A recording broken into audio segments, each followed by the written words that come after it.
அதன் பிறகு பீஷ்மர் குந்தியையும் அவளின் மகன்களையும் அரண்மனைக்கு அழைத்து வந்தார். திருதிராஷ்டிரனுக்கும் காந்தாரிக்கும் தன் மகனே நாடாள வேண்டும், பாண்டுவின் குழந்தைகள் நாடாளக்கூடாது என்றும் எண்ணம் மனதில் இருந்தது. அரண்மனைக்கு வந்த குந்தியை திருதிராஷ்டிரனும் காந்தாரியும் மனதில் வஞ்ச எண்ணம் இருந்தாலும் குந்தியின் முன் அன்போடு நடந்து கொண்டனர்.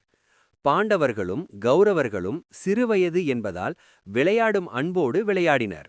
ஆனால் அவர்கள் விளையாடும் விளையாட்டில் அர்ஜுனனும் பீமனும் மட்டுமே வெற்றி பெறுவது துரியோதனனுக்கு கோபத்தை மூட்டியது. இதனால் துரியோதனனுக்கு பாண்டவர்கள் மேல் வெறுப்பும் கோபமும் அதிகமானது. இதனால் துரியோதனன் சமயம் கிடைக்கும் போதெல்லாம் பாண்டவர்களை கேலியும் கிண்டலும் செய்வான். பாண்டவர்களின் மனதில் துன்பம் இருந்தாலும் அதை வெளிக்காட்டிக் கொள்ள மாட்டார்கள். பீமன் ஆற்றல் துரியோதனனுக்கு பொறாமையை ஏற்படுத்தியது. பீமனுக்கு இணையானவன் யாரும் இல்லை என்பதால் சூழ்ச்சியால் வெல்ல முயன்றான். அதற்காக சகுனியின் உதவியை நாடினான். சகுனி பீமன் சாப்பாட்டு பிரியன் என்பதால் அவனுக்கு கொடுக்கும் உணவில் விஷத்தை கலந்து கொடுத்ததால் அவன் இறந்து விடுவான்.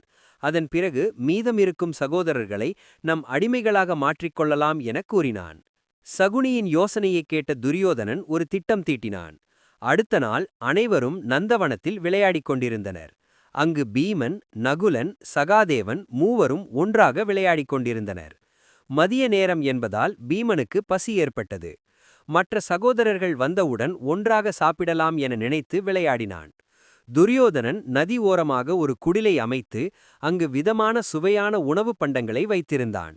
அதில் அவன் பாயாசத்தில் விஷத்தை கலந்திருந்தான். அதன் பிறகு துரியோதனன் விளையாடிக் கொண்டிருந்த பீமனிடம் சென்று அன்பாக பேசினான்.